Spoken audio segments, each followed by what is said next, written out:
Heating effect of electric current. Sir ये heating effect का मतलब क्या होता है? ठीक है, तो सबसे पहले ये हमको समझना पड़ेगा कि ये हीटिंग इफेक्ट का मतलब ये होता है कि जब कभी भी हम किसी कंडक्टर से करंट का फ्लो करवाते हैं, ठीक है, जब कभी भी किसी कंडक्टर से करंट का फ्लो करवाते हैं, कुछ टाइम तक करवाते हैं, तो उस कंडक्टर में कुछ हीट जनरेट हो जाता है। ठीक है, अब सर क्यों होता है हीट जनरेट? तो due to some internal collision between the electrons और between the sub atomic particles of the atom.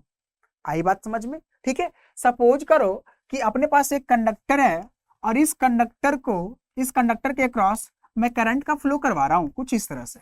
ठीक है, तो जब इस कंडक्टर के अक्रॉस करंट का फ्लो करवा रहे हैं तो होगा क्या, कंडक्टर के अंदर जो इलेक्ट्रॉन है आपस में कुछ कॉलिजन करेंगे और कॉलिजन करने के बाद हीट जनरेट करते हैं। ठीक है, ड्यू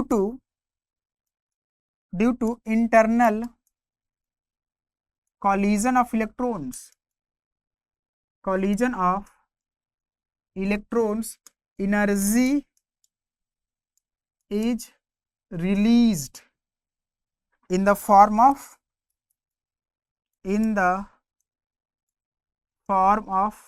heat called heating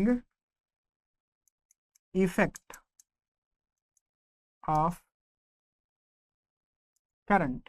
ठीक है, मतलब जब कभी भी किसी कंडक्टर से करंट का फ्लो करवाएंगे, कभी भी किसी कंडक्टर से करंट का फ्लो करवाएंगे तो वो कंडक्टर हीट हो जाता है।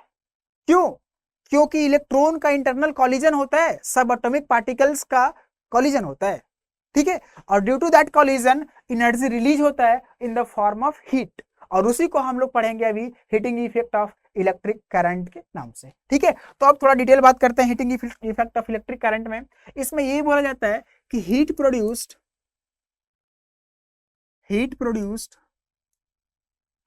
Through a conductor heat produced in a conductor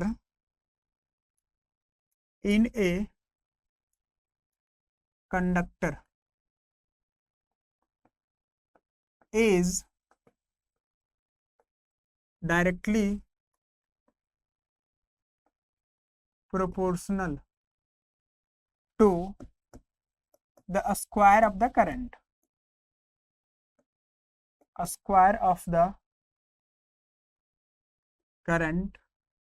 through it। ठीक है, मतलब heat produced is directly proportional to square of the current through it. ठीक है, कीपिंग द रेजिस्टेंस कांस्टेंट। हाँ, रेजिस्टेंस तो कांस्टेंट ही होता है किसी भी कंडक्टर का। तो ये पहला बात ये ध्यान में रखना है कि अगर किसी कंडक्टर से करंट आई फ्लो करवा रहे हैं तो उससे आई करंट फ्लो करवाने से उसमें हीट जनरेट होगा। ठीक है, ये अपना इक्वेशन नंबर फर्स्ट। अब बात करते हैं heat generated in the conductor is directly proportional to the resistance of the conductor। ठीक है, मतलब जितना ज्यादा रेजिस्टेंस होगा, सॉरी एच की बात कर रहे हैं, resistance of the conductor, H is directly proportional to R. ठीक है, तीसरा ये है, ये तो पहला हो गया ना, ये दूसरा और ये तीसरा कि heat produced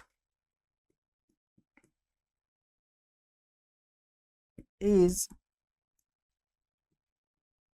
directly proportional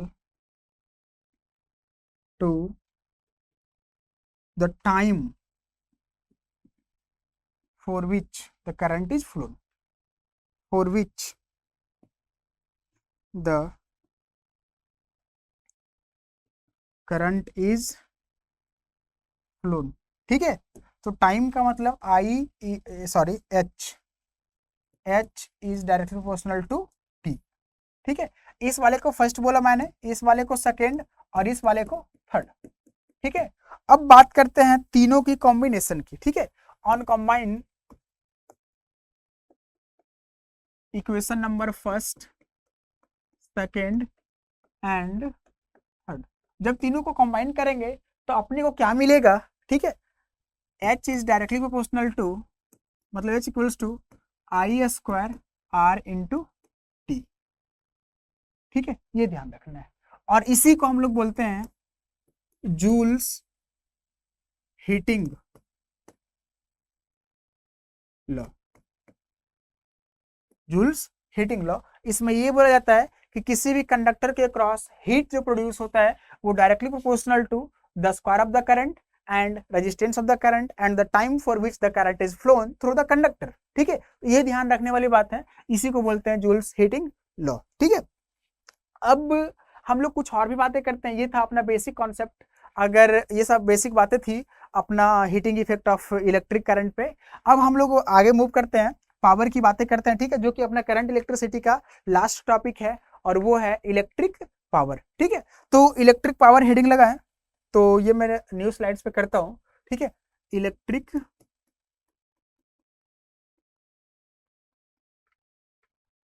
power. ठीक है, तो इलेक्ट्रिक पावर में हम लोग ये जानेंगे कि व्हाट इज पावर। पावर जो होता है रेट ऑफ एनर्जी यूज्ड, मतलब energy per unit time equals to power. ठीक है, और इन केस जनरली हम लोग को पता है कि एनर्जी इक्वल्स टू वर्क। ठीक है, तो सिंपल मैं इसमें ये लिख सकता हूं कि work done per unit time equals to power. ठीक है, यहां से मैं लिख रहा हूं P को P equals to E upon T.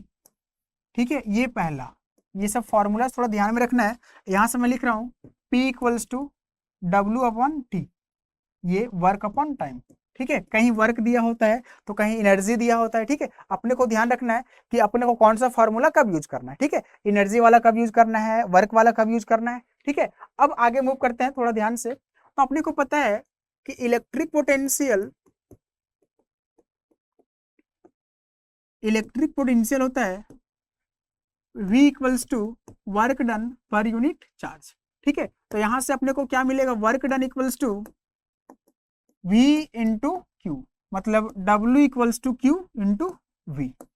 ठीक है, अब इस W को मैं इधर अगर पुट करूं सिंपल, इस वाले में P के जगह पे P equals to W by T में मैं पुट करूं, W के जगह पे Q into V upon T. मैं यहाँ पे ऐसा लिख सकता हूँ कि Q अपॉन टी को मैं I लिख सकता हूँ ना, तो सिंपल मैं ये लिख दिया हूँ V इंटू आई। ठीक है, तो पावर का इंपॉर्टेंट फॉर्मूला ये मिला, P equals to V into I.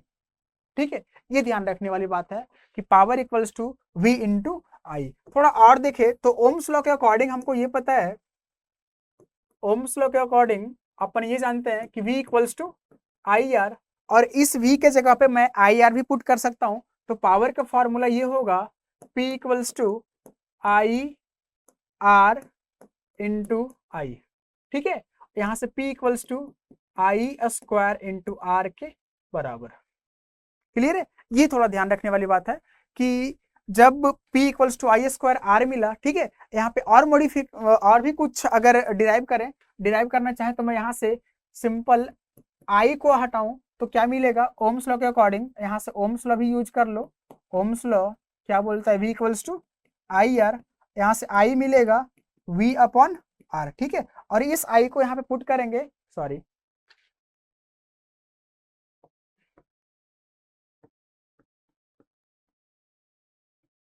ठीक है, इस आई को हम लोग यहाँ पे पुट करेंगे तो अपने को एक रिलेशन मिलने वाला है, वो सबसे इंपॉर्टेंट रिलेशन होने वाला है P equals to V into V by R. ठीक है, और ये है P equals to V square by are.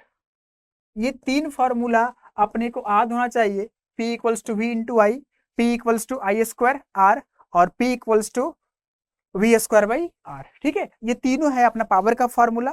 तो हम लोग ये पावर की बातें भी कर ली हैं। तो पावर क्या होता है? Power is the rate of energy consumed या फिर रेट ऑफ वर्क डन। ठीक है, ये हम लोग रेट ऑफ वर्क डन की बात करते हैं जब हम लोग मैकेनिक्स पढ़ते हैं। अभी हम लोग मैकेनिक्स नहीं पढ़ रहे हैं, तो हम लोग सिंपल ये बात करेंगे कि rate of electrical energy used, ठीक है, उसी को हम लोग बोलेंगे इलेक्ट्रिकल पावर। और बात करें यूनिट, हाँ, पावर के यूनिट की बात करें तो SI unit of power is, SI unit की बात करें तो पावर का एसआई यूनिट होता है वाट, और ये वाट होता है 1 जूल पर सेकेंड। ठीक है, कई कई सवाल ये पूछता है कि डिफाइन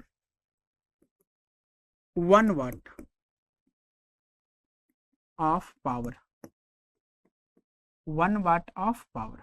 मतलब इसका ये आंसर होगा कि जब कभी भी 1 सेकंड की बात की जाए, ठीक है, जब कभी भी हम लोग 1 सेकंड की बात की जा कर रहे हैं और उस 1 सेकंड में अगर एनर्जी का यूज सिर्फ 1 जूल हो, ठीक है, मतलब 1 joule of energy is used for, मतलब इन 1 सेकंड। ठीक है, तो वैसे को हम लोग क्या बोल देंगे? वाट, 1 वाट ऑफ पावर। ठीक है, तो 1 वाट मतलब when 1 joule of energy is used, 1 joule of energy is used in 1 second, then the power will be 1 वाट। ये ध्यान रखने वाली बात। ठीक है,